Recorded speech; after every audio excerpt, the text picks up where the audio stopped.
लिंग पुराण में 7 गलतियां बताई है कंगाल होने की।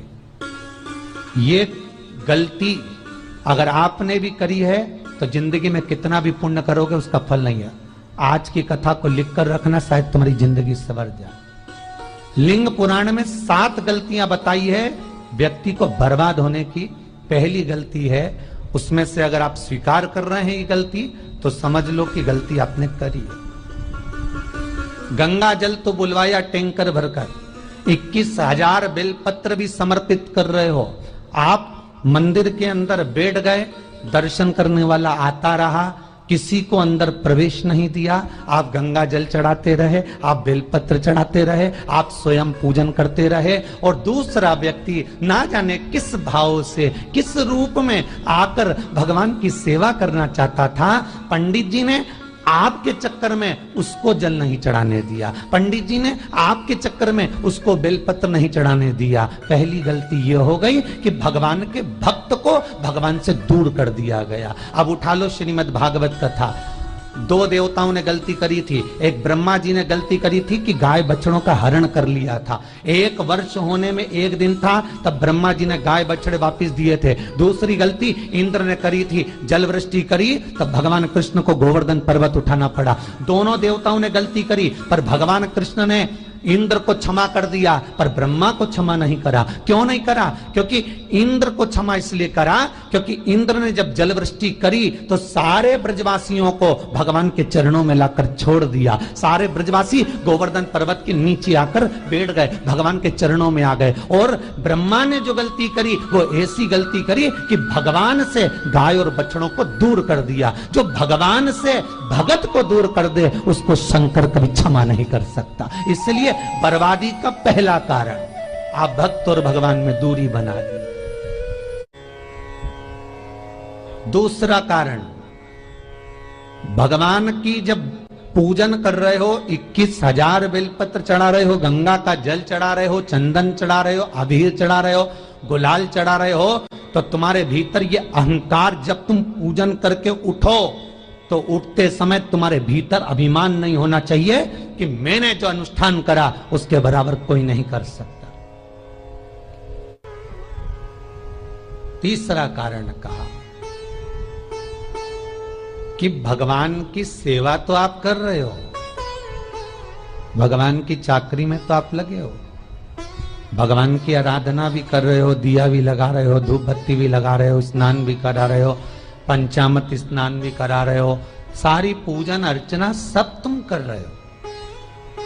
पर हो सकता है इस पूजन अर्चना में आप केवल 3 घंटा पूजन करते हो और बाकी के समय किसी न किसी की जीवात्मा को दुख पहुंचा रहे हो। एक कथा में एक बात कही थी कि भले मंदिर में दिया मत लगाओ, भले मंदिर में जाकर धूप बत्ती मत जलाओ, भले मंदिर में जाकर भोग मत लगाओ, भले मंदिर में जाकर जल मत चढ़ाओ, कुछ मत करो, भले भगवान को नए कपड़े मत पहनाओ, भले तुम्हारी मर्जी पड़े भगवान को भोग मत लगाओ, पर शास्त्र कहता है कुछ मत करो पर एक काम जरूर करना कि किसी के चेहरे पर प्रसन्नता ला देना तो मंदिर में दिया जलाने के बराबर होगा। किसी के चेहरे पर चमक ला देना, प्रसन्नता ला देना तो अगरबत्ती लगाने के बराबर होगा। किसी गरीबड़े के, किसी दुखी के चेहरे पर अगर तुमने प्रसन्नता ला दी तो वो भगवान को कपड़े पहनाने के बराबर होगा। मालूम पड़े तुम मंदिर में पूरी सब्जी बांटो, मंदिर में भोजन कराओ, मंदिर में सारा पकवान चढ़ाओ, और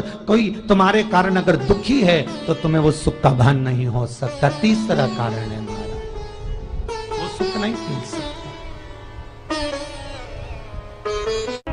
चौथा कारण है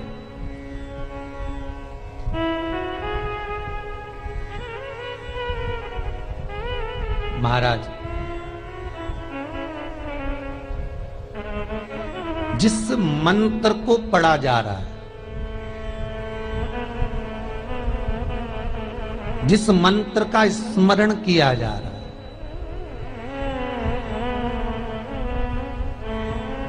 जिस भगवान की माला को हम जप रहे हैं, हम पाठ कर रहे हैं, उसमें त्रुटि उठा लीजिए। दुर्गा सप्तशती, दुर्गा सप्तशती का हिंदी अनुवाद में एक थोड़ा सा दृष्टांत दिया है, आपको मालूम होगा।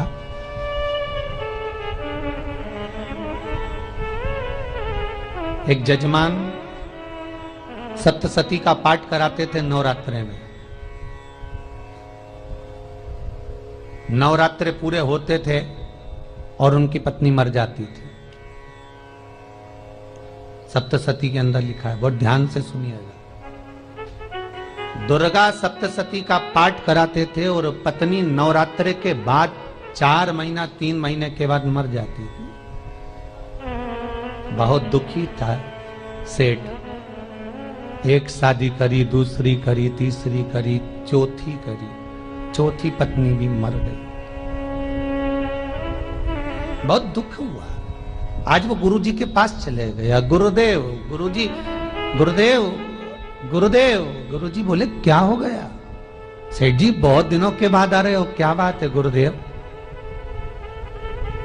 मेरे को एक बात समझ में नहीं आती कि मैं नवरात्रे में सप्तशती का पाठ कराता हूं, देवी जी का यज्ञ करवाता हूं, माता रानी को चूनर पहनाता हूं, उनको सुंदर बिछुड़ी, पायल, चुनरी सब पहनाता हूं, कन्याओं का भोजन करवाता हूं, भंडारा करवाता हूं, जवारे बोता हूं, अखंड ज्योत लगाता हूं, पर नवरात्रि जैसे ही पूरी होती है उसके 2 महीने 3 महीने बाद मेरी पत्नी क्यों मर जाती है? 4 पत्नियां मेरी मर चुकी हैं, 5वीं मैंने शादी करी है। गुरुदेव आप कृपा करिएगा, कुछ तो बता दीजिए, कुछ करुणा कर दीजिए।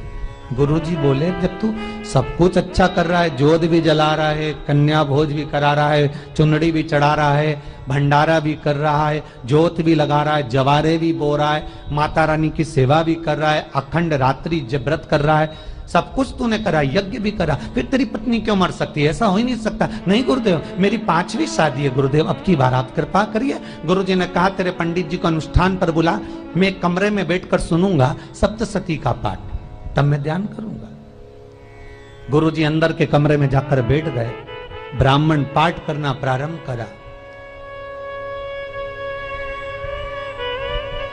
और ब्राह्मण ने पाठ करना प्रारंभ करा। उसमें एक शब्द आ गया, भारयंतु भक्षन्तु, भारयंतु भक्षन्तु। उसमें बोलना था भय, पीड़ा को, हे जगत जननी तू भक्षण कर जा, पर ब्राह्मण बोलता था भारयंतु भक्षन्तु, मेरी पत्नी को, मेरी भार्या को तू भक्षण कर दे। पंडित जी जैसे ही बोले गुरुजी बाहर निकल कर आ गए। पंडित जी को रोका, रुकिए गुरुदेव, आप हर साल अनुष्ठान कर रहे हो जजमान के यहाँ और बोल देते हो भारयंतु भक्षन्तु, हे देवी तू मेरी पत्नी को खा जा, तो माँ हर बार उस पत्नी को निगल जाती है। निवेदन है, शब्द सुधार लीजिए, शब्द ठीक है। चौथा कारण है कि आप जो पाठ कर रहे हो, आप जो पूजन कर रहे हो, आप जो अनुष्ठान कर रहे हो, उसमें कुछ ना कुछ गलती जरूर हो रही है। ये चौथा कारण है।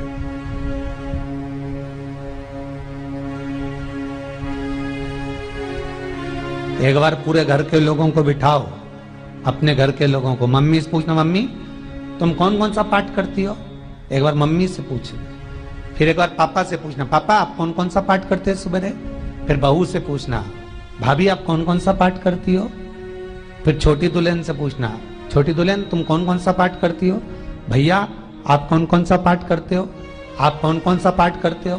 पूछना। जब घर के अंदर बड़ी बहू अलग तरह का पाठ कर रही है, छोटी बहू अलग तरह का पाठ कर रही है, मंजली बहू अलग तरह का पाठ कर रही है, माँ अलग तरह का पाठ कर रही है, पति अलग तरह का पाठ कर रहा है, तो उसका जो प्रभाव है, कौन सी चीज कहां टकरा रही है जिसके कारण घर में रोग इतना है कि कोई सही होने वाला ही नहीं है।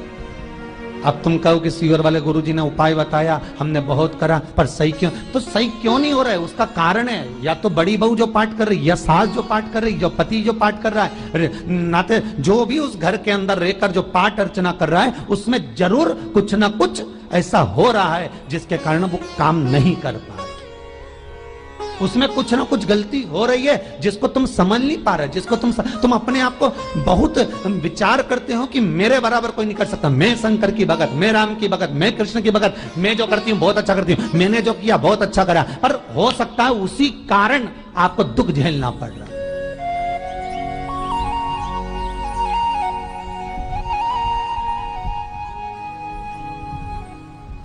उसी के कारण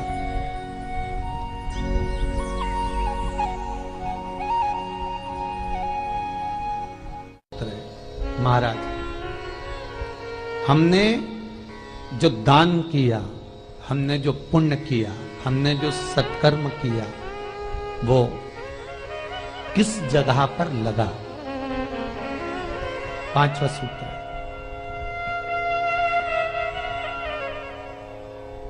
जो आप दान कर रहे हो,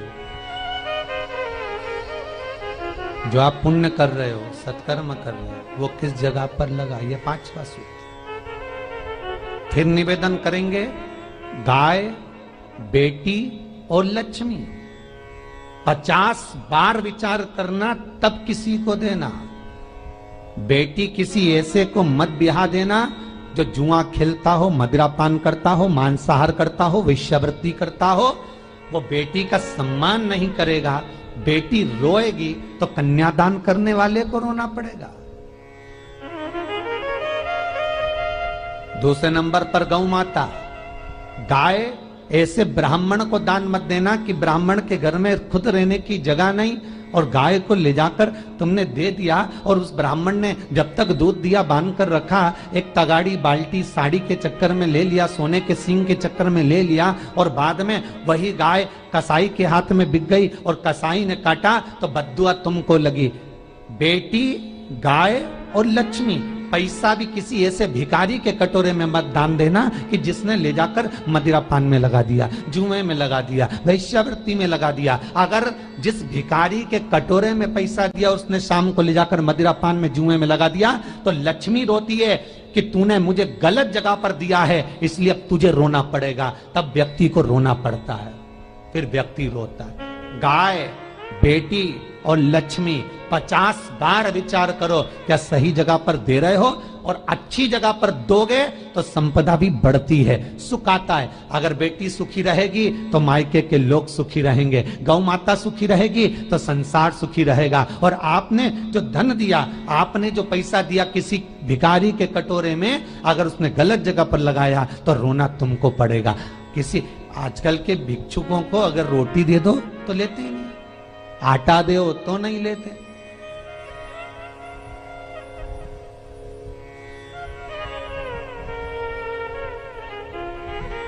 पहले के समय में जो भिक्षुक आते थे ना, तो रोटी बनी हुई मांगते थे। बूढ़ी बूढ़ी माताएं जानती होंगी, चिमटा बजाकर, घुंघरू बजाकर कहते थे भोजन, तो 2 रोटी निकाल कर दे दी जाती थी घर से। लो बाबा, तो माता इतना प्रेम रखती थी, केवल रोटी नहीं देती थी, बाबा बैठो हम सब्जी ला कर देते। इतना प्रेम था बुजुर्ग माताओं का, बैठो। और आज के जमाने में अगर रोटी दे दो तो फेंक दे नली में ले जाके, पैसा चाहिए। क्यों? शाम को पीने के लिए चाहिए ना, मदिरा पान के लिए, मांसाहार के लिए, जुए के लिए, वैश्यावृत्ति के लिए धन चाहिए।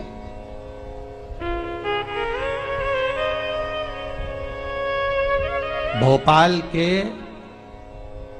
और इंदौर के, इंदौर का राजवाड़ा चौराया और भोपाल का लाल घाटी चौराया, इन दोनों चौराहे पर इतने से बच्चे लोग भीख मांगते हैं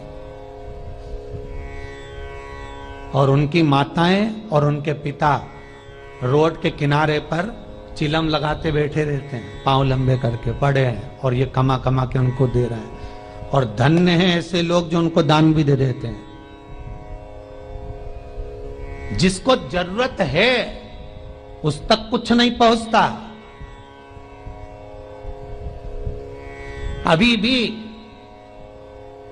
4-6 महीने लॉकडाउन चला, जिसको जरूरत थी एक एक रोटी की, उस तक कुछ नहीं पहुंचा।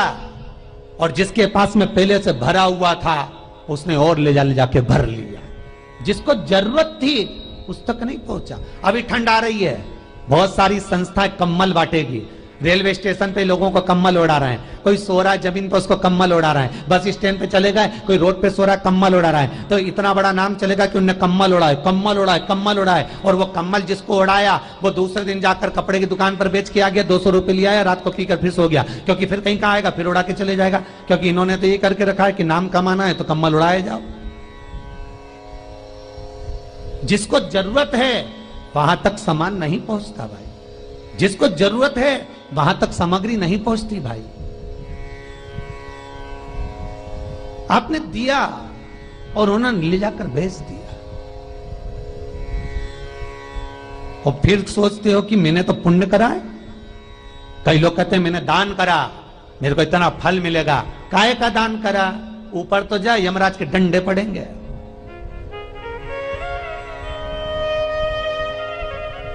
रेल में, ट्रेन में आप बैठ जाओ, रिजर्वेशन कोच में, छोटे छोटे लड़के आते हैं, अपना कपड़ा उतारते हैं। सही बोलना रे भाई, जितने लोग टीवी पर कथा सुन रहे हो, छोटे छोटे बच्चे अपना कपड़ा उतारेंगे और पोछा लगाएंगे रेल की बोगी में।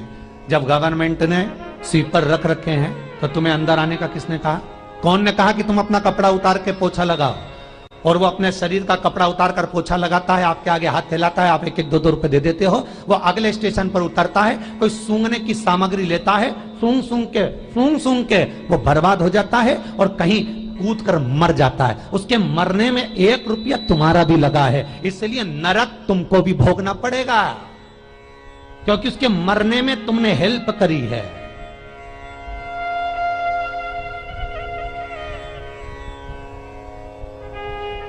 तुमने तो रुपया दिया था भोजन करने के लिए, उसने कोई सूंघने की सामग्री ले ली और सूंघ के नशे में मर गया। उसके मरने में 2 रुपए तुम्हारे हैं, 1 रुपए तुम्हारा है, तो भोगना तो तुमको भी पड़ेगा ना।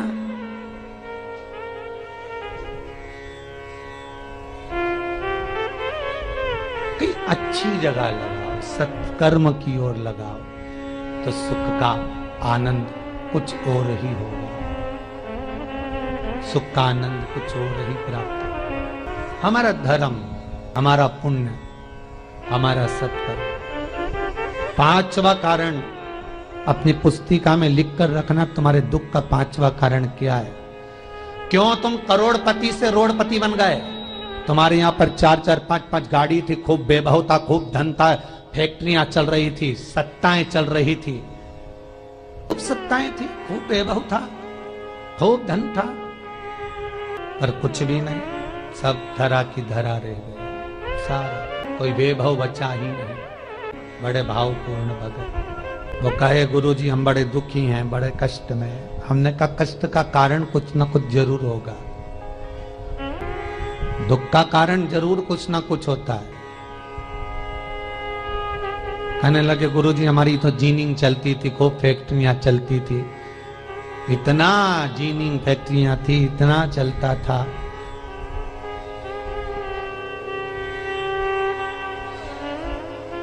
इतनी जीनिंग चलती थी, इतनी फैक्ट्रियां चलती थी, गुरुदेव बहुत दुखी हो गए। हमने कहा दुख का कारण, जो ये 7 कारण है शिव महापुराण के, लिंग पुराण में जो 7 कारण बताए हैं दुख आने के, जब फैक्ट्रियां अच्छी चल रही, जीनिंग अच्छी चल रही, व्यापार अच्छा चल रहा है, तो 7 कारण बताए हैं। क्या आप उन 7 कारण में से कोई कारण आपके साथ में हुआ है जिसके कारण आप रोड पर आ गए, करोड़पति से रोड़पति बन गए? कभी कभी नगर में, गांव में सभी का व्यापार एक साथ समाप्त हो जाता है। कभी कभी गांव में, नगर में सबका व्यापार एक साथ समाप्त हो जाता है, सबका व्यापार एक साथ ही खल्लास हो जाता है, समाप्त, सभी कर्जे में हो जाते हैं। तो समझ लेना कि उस गांव के खेड़े का देव महादेव, उस गांव का खेड़ापति भगवान शंकर, उस गांव का शिव जरूर रुष्ट हुआ है, जरूर रुष्ट हुआ। उसको मनाने का प्रयास करो, जिससे अपनी नगर, अपना गांव फिर उन्नति की सीढ़ी पर चढ़ जाए। 5वां कारण मंत्र जाप को, अर्थात तुम्हारा फिर निवेदन, गाय, बेटी और लक्ष्मी 50 बार विचार करना, तब देना, नहीं तो मत देना, मत दीजिए। और महाराज भगवान शिव की कथा का छठा कारण बता, हमारे दुख का कारण छठा कारण।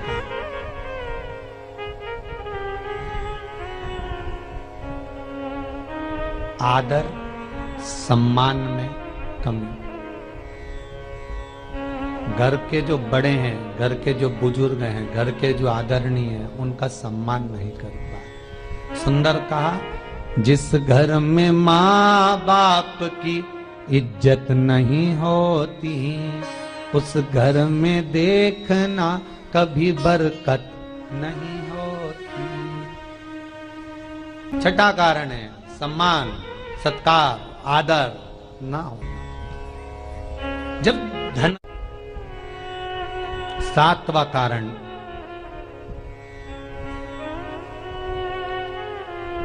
ये अंतिम कारण है। जितने लोग कर्जे में लदालू में, जितने लोग दुखी हैं, जितने लोग तकलीफ में, आज की कथा को बहुत दिल से सुनना, अपनी गलती को जरूर छांटना। मुझे विश्वास है मेरा भोलेनाथ, आप अगर गलती को स्वीकार कर लोगे तो शंकर वापिस आपको करोड़पति बना देगा, लखपति बना देगा। शंकर आपके भंडार फिर भर देगा। 7 कारण में से अपनी गलती को जरूर छांटना साहब कि आपने गलती कौन सी करी है। पर अपनी गलती को छांट ले, यही सबसे बड़ी बात है ना। लोग सुनने के बाद भी नहीं छाटेंगे, नहीं मैंने तो कुछ करा ही नहीं, मैं तो कुछ कर ही नहीं, बस मैं ही तो है। हरी जगदम्बा वो मैं ही फंसा है बीच में।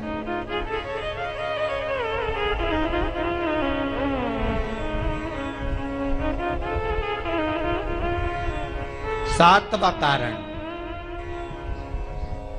महाराज किसी का बेकार धन हमारे घर में आ जाए। एक कथा बहुत सुंदर है। एक गांव में एक व्यक्ति रहता था, खूब अच्छी कमाई करता था। पत्नी ने कहा तुम्हारे पास कमाई अच्छी हो रही है तो ये पैसा तो कोई चुरा के ले गया तो पति बोला क्या करना चाहिए? तो एक काम करता हूं, बाजार से कोड़ियां खरीद लेता हूं। कोड़ियां जानते हो, वो ऐसे बच्चे लोग खेलते हैं, कोड़ी खरीद लाता हूं। अब गांव का व्यक्ति रोज कोड़ियां खरीद के लाए। उनके यहाँ बोरे पे बोरे भरा गए, बारदान पर बारदान भरा गए, पूरा कमरा कोड़ियों से भरा गया। एक दिन राजा बीमार पड़ गया।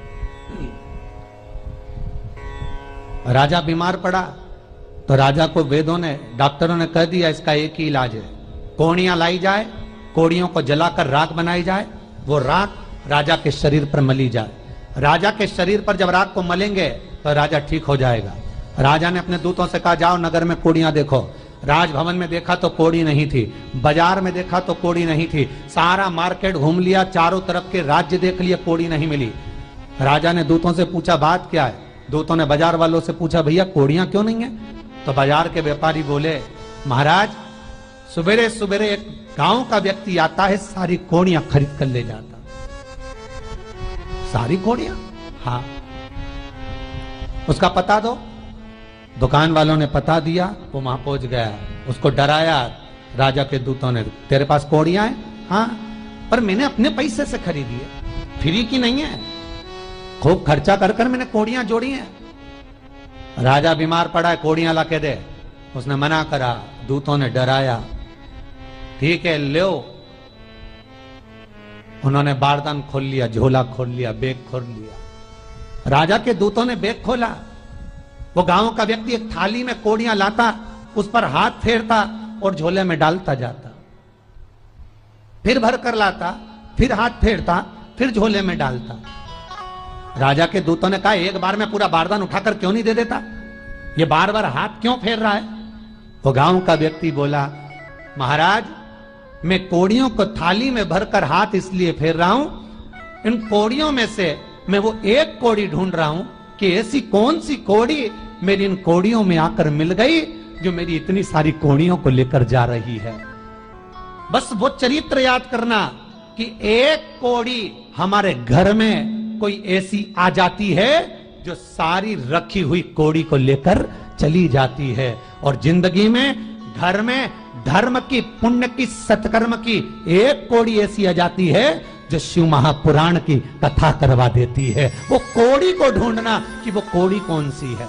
जो अच्छा काम करवा रही है अच्छी कोड़ी आई होगी, सत्कर्म करवा रही है अच्छी कोड़ी आई होगी। और मालूम पड़े एक कोड़ी ऐसी आ गई जो डॉक्टरों में भरवा रही है, सारा की सारा धन मेडिकलों में लगवा रही है, पुलिस में लगवा रही है, कहीं गलत जगह पर लगवा रही है, कहीं एक्सीडेंट में लगवा रही है। जो कोड़ी गलत जगह पर धन को लेकर जा रही है, समझ लेना कि वो कोड़ी बेकार आ गई जो सारा का सारा बर्बाद करने में लगी हुई है। उस कोड़ी को पहचानो कि वो कोड़ी कौन सी है। 7वां कारण शिव महापुराण का, लिंग पुराण का लिख कर रखना कि एक कोड़ी ढूंढना कि वो कोड़ी कौन सी घर में आ गई जो हमें बर्बाद कर कर चली गई है। तो कोड़ी को ढूंढिए, वो रुपये को ढूंढिए, वो 1 रुपया कौन सा आ गया, वो धन कौन सा आ गया जो हमें बर्बाद कर गया, कैसा आया।